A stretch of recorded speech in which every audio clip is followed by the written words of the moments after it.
Macam nak baca momentum lalu nak belajar flip. Pernah tahu tak BPE tu apa? Breakout, pullback, entry.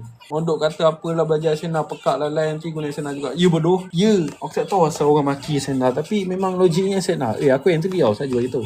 Tahu tapi tak tahu confirmation. Zone tu valid ke tak. Okay, contohlah. Kalau momentum dia dapat break M50, M30. At least lah M50, M30 punya support. Kau tengok education series aku yang aku post baru ni. Dia ada big movement. Second tu apa? Kau tengok je. Kau tengok S tu. By the way aku buy. Ya, aku pun buy. Kalau kau tengok dia ada big movement. Second tu apa? Second tu SRR atau RSS. Kalau dua tu comply, dua-dua tu dapat, then itu one of the key confirmation lah. Contoh kalau dia breakout. Dia breakout bodoh ke? Breakout memang betul-betul breakout. Dia breakout resistance belah kiri dia 2 ekor tu ke? Ataupun dia breakout. Dia tak pecah pun. Tapi dia momentum saja je. Sebelum aku back test. Okay, the setup is already running boys. Bawah 30 pip. Okay, contoh macam ni kan. Ni M5 contoh Ni breakout tau. Ni resistance betul tak? Bodoh apa ni resistance? Ni support gila. So price kat sini. Ini titik sell dia. Ini titik pressure yang di mana sellers ada. Kat sini. Cum.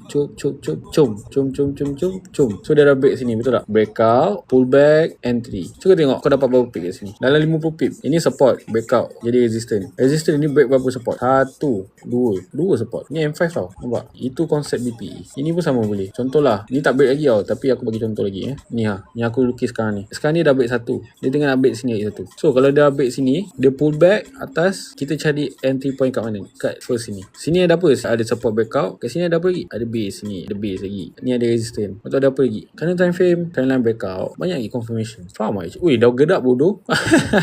Okay, 53 pips. Nak feedback? Nak! Pak Long nak feedback. Thank you bang. Saya pelan-pelan recover ni. Ini baru dapat recover. Ada apa kita pelan-pelan. Kita cari lagi. Santai. Dah 53 USD. Okay boys. You can collect whatever you want. Dah profit tu tolong bayar balik duit aku. Kau tu duit Mandy aku. Aku tak bayar lagi. Faham? Tapi kadang dia tak respect. Adakah aku punya analis yang kelau ataupun gold punya habit? Gold punya habit. Kau kena faham. Movement gold didorong oleh apa? Movement gold. Ini belajar fundamental tadi. Movement gold ni didorong oleh news. Pause is which is big players lah. Pause ni. Dia punya konsep macam ni. Okay, konsep dia pergi sini. News release. Second, big player masuk. Big player masuk accordingly to news. Correspondent to news. So, barulah kita retail trader. Pause ni bank lah. Bank lah. Kira betul. Bank, fund manage, apa semua. Okay, contoh. Nak elak daripada fake out. Macam ni.